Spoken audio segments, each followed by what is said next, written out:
السلام علیکم ورحمۃ اللہ وبرکاتہ۔ رمضان المبارک کے آخری عشرے میں ایک ایسی رات ہے جو 1000 مہینوں سے بہتر ہے۔ قرآن مجید میں اللہ سبحانہ و تعالیٰ نے ایک پوری سورت اس رات کے بارے میں نازل فرمائی۔ ارشاد ہوتا ہے، بسم اللہ الرحمن الرحیم، انا انزلناہ فی لیلۃ القدر وما ادراک ما لیلۃ القدر لیلۃ القدر خیر من الف شہر تنزل الملائکۃ والروح فیہا بإذن ربہم من کل امر سلام ہی حتی مطلع الفجر۔ گویا اس رات کی فضیلت اس لیے بھی ہے کہ اس میں قرآن پاک نازل کیا گیا۔ سب سے بہترین کلام یعنی اللہ رب العزت کا کلام، سب سے بہتر انسان یعنی حضرت محمد صلی اللہ علیہ وآلہ وسلم پر نازل کیا گیا۔ سب سے بہترین مہینہ یعنی رمضان المبارک میں نازل کیا گیا۔ سب سے بہترین رات یعنی لیلۃ القدر میں نازل کیا گیا۔ سبحان اللہ، اس عظمت والی رات میں کیا گیا ہر نیک عمل 1000 مہینوں میں کیے جانے والے افضل اعمال سے بھی افضل ہے۔ اس رات میں روح الامین اور فرشتے اللہ سبحانہ و تعالیٰ کے حکم سے اترتے ہیں۔ یہ رات سراسر سلامتی کی رات ہے۔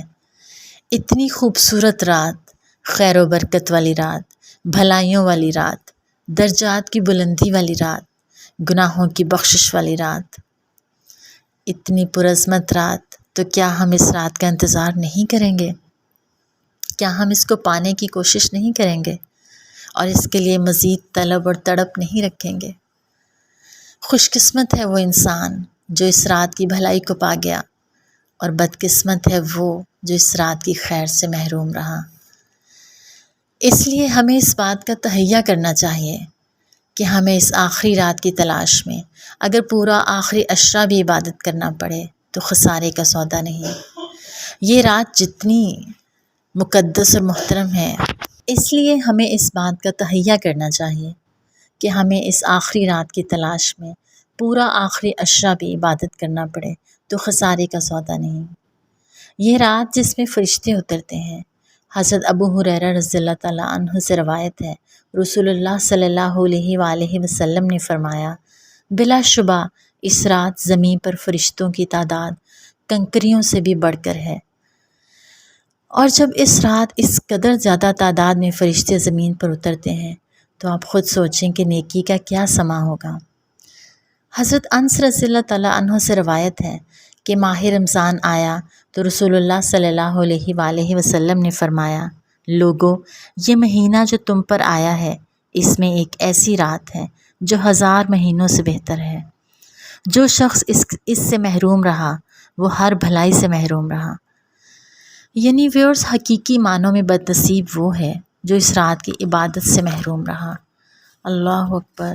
اللہ سبحانہ و تعالیٰ سے دعا ہے کہ وہ ہمیں اس رات کی ہر خیر و برکت سے، ہر رحمت سے نواز دے، آمین۔ صحیح مسلم میں روایت ہے، رسول اللہ صلی اللہ علیہ وآلہ وسلم نے فرمایا، رمضان کے آخری عشرے میں شب قدر تلاش کرو، پھر اگر تم میں سے کوئی کمزوری دکھائے یا عاجز ہو جائے تو آخری 7 راتوں میں سستی نہ کرے۔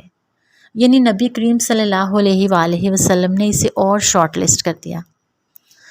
اس رات کا قیام گناہوں سے بخشش کا ذریعہ ہے۔ رسول اللہ صلی اللہ علیہ وآلہ وسلم نے فرمایا، جس شخص نے ایمان اور احتساب کی نیت سے اس رات قیام کیا وہ بخش دیا گیا۔ یعنی کھڑے ہو کر قرآن پاک پڑھا، نماز پڑھی، یعنی نوافل ادا کیے، تو اس کی بخشش اللہ سبحانہ و تعالیٰ کی طرف سے کر دی جاتی ہے۔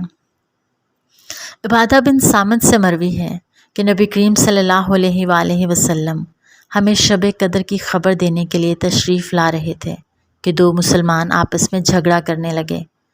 اس پر نبی کریم صلی اللہ علیہ وآلہ وسلم نے فرمایا، میں آیا تھا کہ تمہیں شب قدر بتا دوں، لیکن فلاں اور فلاں نے آپس میں جھگڑا کر لیا، بس اس کا علم اٹھا لیا گیا۔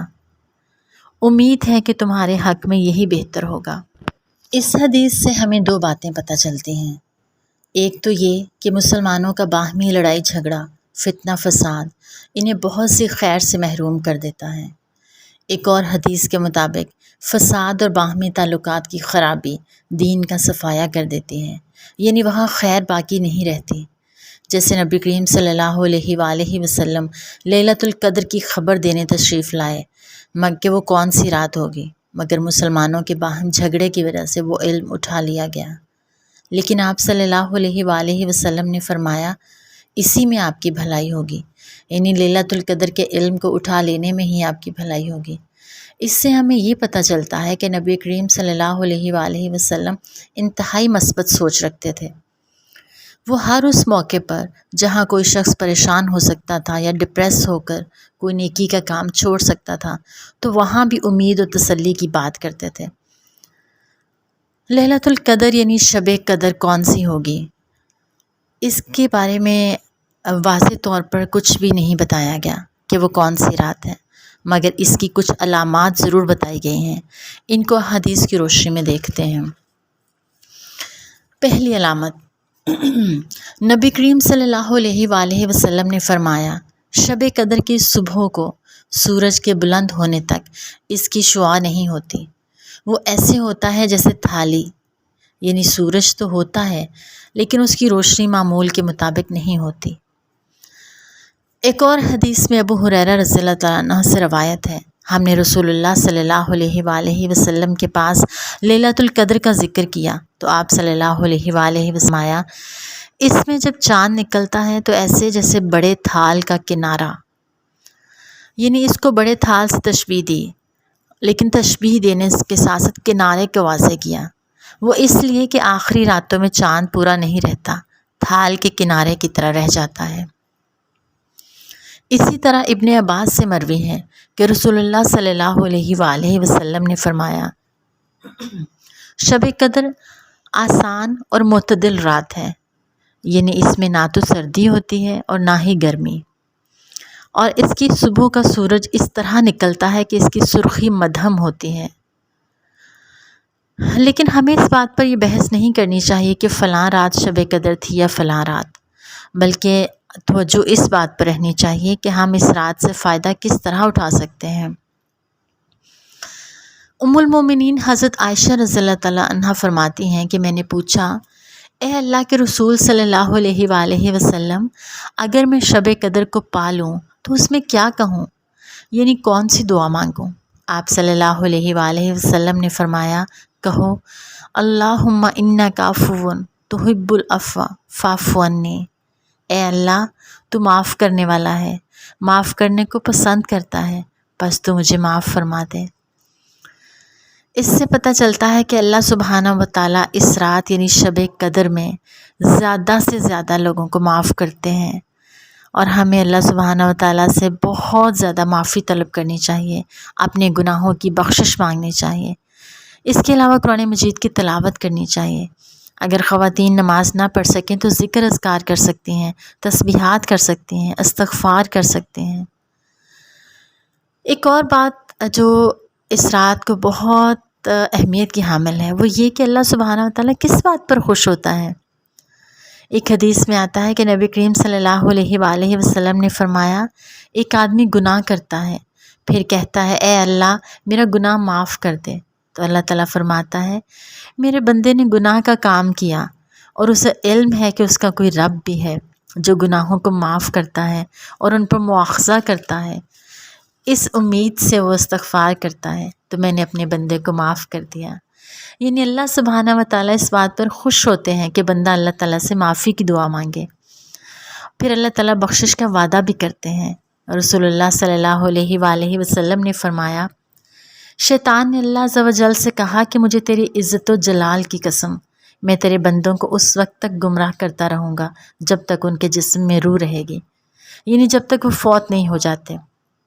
تو اللہ سبحانہ و تعالیٰ نے فرمایا مجھے اپنی عزت و جلال کی قسم، جب تک وہ مجھ سے معافی مانگتے رہیں گے میں بھی ان کو معاف کرتا رہوں گا۔ سبحان اللہ، یعنی اللہ تعالیٰ کو معاف کرنا کس قدر پسند ہے۔ اس لیے خصوصی طور پر لیلۃ القدر کو اپنے گناہوں کی اللہ سبحانہ و تعالیٰ سے معافی طلب کرنی چاہیے، کیونکہ اس میں قبولیت کی گھڑیاں ہوتی ہیں، اور استغفار کا فائدہ یہ بھی ہے کہ انسان عذاب سے محفوظ رہتا ہے۔ قرآن کریم میں ارشاد ہے کہ اللہ سبحانہ و تعالیٰ ان کو عذاب نہیں دیں گے جب تک کہ وہ استغفار کرتے رہیں۔ اللہ سبحانہ و تعالیٰ غفور الرحیم ہے، وہ اپنے بندوں کو معاف کرتا ہے۔ اس مبارک رات کے موقع پر ہمیں انفرادی توبہ کے ساتھ ساتھ اجتماعی توبہ بھی کرنی چاہیے۔ اجتماعی طور پر استغفار، توبہ کا اہتمام بھی کرنا چاہیے۔ قرآن کریم میں اللہ سبحانہ تعالیٰ فرماتے ہیں، اے مومنو، سب مل کر اللہ سے توبہ کرو، اللہ تعالیٰ معاف فرمانے والا ہے، خواہ انسان کے گناہ آسمان کی بلندیوں تک ہی کیوں نہ پہنچ جائیں۔ سبحان اللہ۔ آپ صلی اللہ علیہ وآلہ وسلم نے یہ بھی فرمایا کہ جو انسان یہ پسند کرتا ہے کہ اس کا نامہ اعمال اس کو خوش کر دے تو وہ کثرت سے استغفار کیا کرے۔ ایک اور روایت میں آتا ہے کہ خوشخبری ہے اس کے لیے جو اپنے نامہ اعمال میں بکثرت استغفار پائے گا۔ اللہ سبحانہ و تعالیٰ سے دعا ہے کہ اللہ تعالیٰ ہمیں یہ رات نصیب فرما دے، ہمارے گناہوں کی بخشش فرما دے اور ہم سب پر اپنی رحمتوں کا نزول فرمائے۔ جزاکم اللہ خیر۔ اپنا بہت سا خیال رکھیے گا۔ اللہ سبحانہ و تعالیٰ ہمیں ان لوگوں میں شامل فرمائے جو اس رات کو پالیں اور اس رات میں ہر بھلائی سے استفادہ کریں، ہر رحمت پالیں۔ آمین۔ السلام علیکم ورحمۃ اللہ وبرکاتہ۔